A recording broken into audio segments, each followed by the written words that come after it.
کیا غم خار نے رسوا لگے آگ اس محبت کو، نہ لاوے تاب جو غم کیوں ہمارا رازداں کیوں۔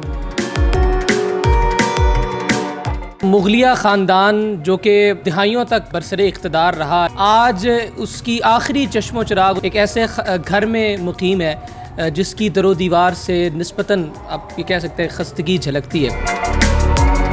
زمانے کی ناقدری کو سمجھتے ہوئے کم ظرف سے بات نہیں کرتے۔ میرے باپ کا پیسہ ضبط کر لیا گیا 5 لاکھ روپیہ اس وقت ایوب خان کے مارشل لا میں۔ بھائی کوئی نہیں تھا، بھائی بڑا خوبصورت ہے لیکن ہے کرخت مزاج کا بدتمیز، جس نے ہمارے پہ مقدمہ کر دی۔ عبدالستار نیازی لیڈر آدمی تھا، وہ کسی جمعے کو آیا ہوا تھا، ادھر شور مچ گیا جی، انہوں نے عبدالستار نیازی نو دیگ وچ بٹھا کے نسا دیتا ہے۔ وہ 2 تورے والی پگڑی پہنتا، کبھی دیگ میں آ سکتا ہے۔ پھر کئیوں نے گواہی دی، پھر کہا جی مسجد سیل کر دی گئی۔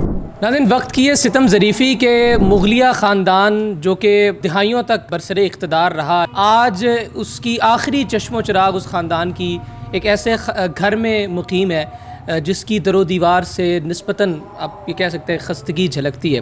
ان سے بات چیت کرتے ہیں کہ وقت سے، حکمرانوں سے، حالیہ لوگوں سے ان کو کیا شکوے ہیں اور ان کے خاندان کی کیا تاریخ ہے، کیا وہ یونیک واقعات ہیں جو آج تک کبھی بھی میڈیا کے سکرینز پر نہیں آ سکے۔ السلام علیکم۔ وعلیکم السلام جی۔ مزاج بخیر ہے ماں جی؟ ماشاء اللہ۔ ہاں جی۔ ماں جی بتائیے گا کہ میں دیکھ سکتا ہوں کہ مغلیہ خاندان کی آخری چشم و چراغ، لیکن ایک ایسے گھر میں کہ جہاں جالے لگے ہیں، بہت خستگی ہے۔ زمانے کی ناقدری ہے، جب سے یہ مارشل لا لگا گیا اس کے بعد نہ کوئی پیسہ ملا نہ کچھ، بلکہ میرے باپ کا پیسہ ضبط کر لیا گیا 5 لاکھ روپیہ اس وقت ایوب خان کے مارشل لا میں۔ تو یہ سب سے بڑی ستم ظریفی ہے کہ اس کے خاندان والوں کو پوچھا ہی نہ گیا کہ تمہارا گزر بسر کیسے ہوگا۔ اس وقت ہم مسجد وزیر خان کی عقبی گلی میں بیٹھے ہیں جہاں پر آپ کا ایک گھر ہے، اس حویلی کے علاوہ بھی کچھ تھیں پراپرٹیز؟ آپ کو بتایا نہیں، چونک میں جو حویلی ہے وہ 6 بھائیوں کا حصہ تھا، بہنوں نے حصہ نہیں لیا تھا۔ صحیح۔ اس کے علاوہ کئی تھیں، کئی بک گئیں، یعنی کہ پیسے کی کمی سے پھر چیزیں بیچنی پڑتی ہیں۔ ماں جی آپ تو یہاں اکیلی رہتی ہیں اور آپ بتاتی ہیں کہ آپ 9ویں پیڑھی ہیں، 9ویں پیڑھی۔ تو یہ کس طرح سے گزر بسر ہوتا ہے؟ بالکل تنہا ایک خاتون، شادی نہیں کی تھی، کیا معاملات ہیں؟ شادی کو پر ہمارو کئی رشتے، کئی سب کچھ ہمارا ماں باپ نا جو وہ خاندان میں بالکل نہیں کرنا چاہتا تھا، ساری تو مخالفت چل رہی تھی، تو وہ کیا کرتا؟ دوسرے جمعے پھتے لوگوں سے بیاہ دیتا۔ یہ بھی جتنے یہ میری بہنوں کے رشتے ہیں نا، یہ صحیح لوگ نہیں ہیں، میں اپنی تھیوری کے مطابق آپ سے بات کری ہے۔ یہ خواجہ نروز کیا تھے؟ آپ کتنے بہن بھائی تھے؟ 5 بہن بھائی۔ بہنیں کتنی تھیں؟ ہم 5 تھیں نا، 4 رہ گئی، ایک مر گئی۔ بھائی کوئی نہیں تھا؟ بھائی سینئر وائس پریزیڈنٹ ہے LDA پلازا بھی بینک میں۔ اچھا۔ بڑا خوبصورت ہے لیکن ہے کرخت مزاج کا بدتمیز، جس نے ہمارے پہ مقدمہ کر دی ہے، جعلی مقدمہ، یعنی میرے پہ اور کرشن نگر والی بہن پہ کہ کہتی ہیں یہ اسی مالک ہو گئے ہیں۔ کیا ثبوت ہے تیرے پاس؟ ویسا ہی جج پیسے لے کے بک جانے والا۔ بھائی کوئی بات کرتا ہے تو ہم جو سبجیکٹ پڑھے ہیں پاگل پونے میں پڑھے ہیں، بڑی جلدی باتوں کو سمجھیں گے۔ کتنی ماں جی آپ نے تعلیم حاصل کی اور آپ بتاتی ہیں کہ سائیکالوجی پڑھی نا، تو سائیکالوجی آپ کو پتہ ہے کیا ہوتا ہے؟ کوئی بات کر رہا ہے ہم سب کچھ سمجھتے ہیں، کتنا سچ ہے اور کتنا جھوٹ ہے، اور آئندہ یہ شخص مخلص ہے کہ نہیں ہے، وہ چلے گا پھر بھی آپ کو بتا سکیں گے، لیکن اس بات میں اپنے اوپر ضابطہ لگانا پڑتا ہے، فضول میں کسی کو کچھ نہیں کہیں گے۔ آپ نے بتایا کہ آپ مختلف یونیورسٹیز میں جا کر بطور لیکچرار کبھی کبھار تعلیم بھی دیتی ہیں؟ اب نہیں، پہلے جاتی تھی جب تک ہماری یہ لٹریچر کی تھی نا مسز خابر دورانی، تو پھر جاتی تھی، انہوں نے یعنی انوائٹ آف کیمرہ آپ نے مجھے اتنے ماشاءاللہ واقعات سنائے مغلیہ خاندان کے، مسجد وزیر خان کے، ان کے متولی، ان کے مؤذن کے، تو آپ کو تو لٹریچر کو مزید پرسو کرنا چاہیے۔ کیوں چھوڑ دیا؟ آپ کو بتایا نہیں اس مسجد کے بڑے قصے ہیں. عبدالستار نیازی لیڈر آدمی تھا. تب جمعے کی چھٹی ہوتی تھی. وہ کسی جمعے کو آیا ہوا تھا ادھر. آپ کہہ لو وزٹ کے طور پہ یا نماز ادا کرنے جمعے کی. تو وہ نماز پڑھ کے جا چکا تھا. تو اسی دن 4 دیگیں پلاؤ کی آئی ہوئی تھی کہ چلو جمعہ نے دنیا آئی ہی ہے.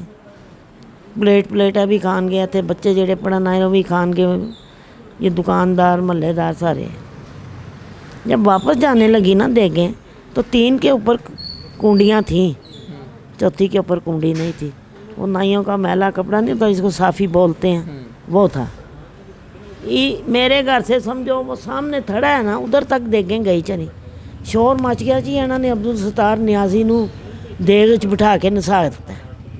کبھی 6 فٹ کا بندہ, چاہے وہ اپنی ٹربن اتارتے پگڑی, وہ 2 ترے والی پگڑی پہنتا, کبھی دیگ میں آ سکتا ہے. پھر کئیوں نے گواہی دی.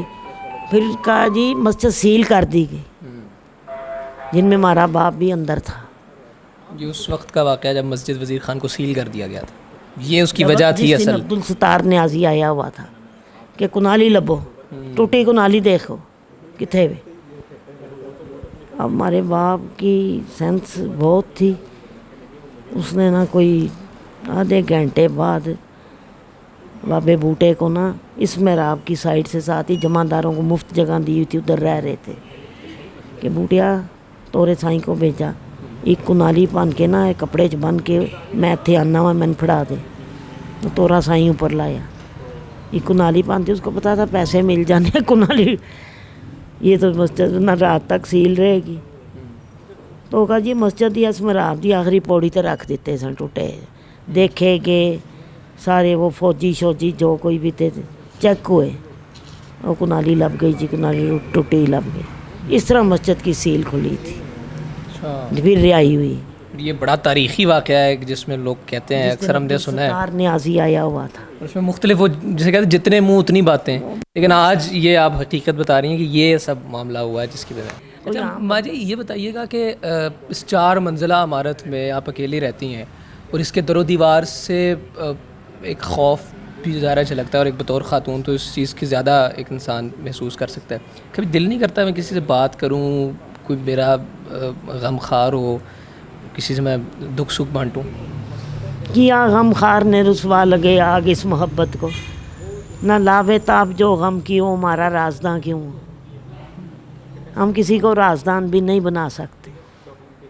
بڑے کم ظرف الٹریٹ لوگ ہیں, یہ بات کا غلط مفہوم سمجھیں گے. اس لیے زمانے کی ناقدری کو سمجھتے ہوئے کم ظرف سے بات نہیں کرتے. میاں محمد بخش کشمیری شاعر تھے, انہوں نے یہی اپنی شاعری میں کہا ہے کہ نیچاں دی آشنائی کولوں فیض کسے نہ پایا, ککر تے انگور چڑھایا ہر گچھا زخمایا. کہ ککر کو چھوٹے چھوٹے کنڈے ہوتے ہیں, اگر آپ انگور کی بیل لگائیں گے وہ چپیں گے تو وہ زخمی ہوں گے, انگور خراب ہو. پھر آپ کا وقت کیسے گزرتا ہے یہاں, کیا کرتی ہیں, کیا مشغلہ ہے, کیا کیسے دن گزرتا ہے آپ کا؟ ہر کام ہی میرا مشغلہ ہوتا ہے, جس کام میں جت جاؤں. کبھی مشین چلا رہی ہوں, کبھی کپڑے اپنے سی رہی ہوں, کبھی ان کو ویسے سٹیچنگ کر رہی ہوں. دل کیا ڈسٹنگ کر لی ہے, نہیں کی نہ صحیح, میری مرضی ہے. کتابیں بھی پڑھتی ہوں. جو ایک ہیڈنگ ہے, میں کسی کی بیٹی نہیں, ہندو کی لکھی ہوئی ہے, پریم چند ناتھ کی. اس میں بڑے عجیب لڑکی کے واقعات لکھے ہوئے ہیں. وہ ماڈرن طریقے سے پلی, اس کے خیالات کچھ اور ہونے لگ گئے, ماں باپ اس پہ سختی کرنے لگ گئے, لہٰذا وہ ہیرا منڈی چلی. یعنی کہ آپ اس سے یہ سبق کہیں گے کہ پہلے اس کو کنٹرول کرنا تھا. آپ نے پہلے اس کو آزادی دی ہے, تو اب اس کو قید کر دی. وہ یہ قید برداشت نہیں کر سکی تو وہ غلط راہ لے لی. غلط راہ ہی ہوئی نا, غلط بازار ہے, وہاں غلطی لوگ آئیں گے کہ اچھے لوگ آئیں گے. بہت شکریہ آپ کا, اللہ آپ کو خوش رکھے, اللہ آپ کو لمبی زندگی دے. خواتین و حضرات, کس طرح سے ماجی ایک سیاہ کپڑے میں ملبوس ہیں اور انہوں نے ہاتھوں میں مختلف انگوٹھیاں پہن رکھی ہیں. یہ تمام تر چیزیں کسی بھی معاشرے کی اس کی تاریخ سے وابستگی کی علامت کو ظاہر کرتی ہیں کہ کوئی اگر اپنی تاریخ کو یاد رکھتا ہے، اپنی تاریخ کا پاسبان رہتا ہے، تو پھر وہ قومیں ترقی کرتی ہیں جو اپنے ماضی کو بھی یاد رکھتی ہیں۔ لیکن جو اس روش پر چل پڑتی ہیں کہ یاد ماضی عذاب ہے، یار اب چھین لے مجھ سے حافظہ میرا، تو پھر ایسی قوموں کا مستقبل بھی کوئی خاصا تابناک نہیں ہوتا انفارچونیٹلی۔ تو یہ بہرحال ایک قصہ تھا، ایک ایسی یونیک اور ایک ایسی انٹیک چیز تھی جو کہ ہم نے آپ سب تک پہنچانے کی کوشش کی ہے۔ مجھے اجازت دیجیے، اللہ حافظ۔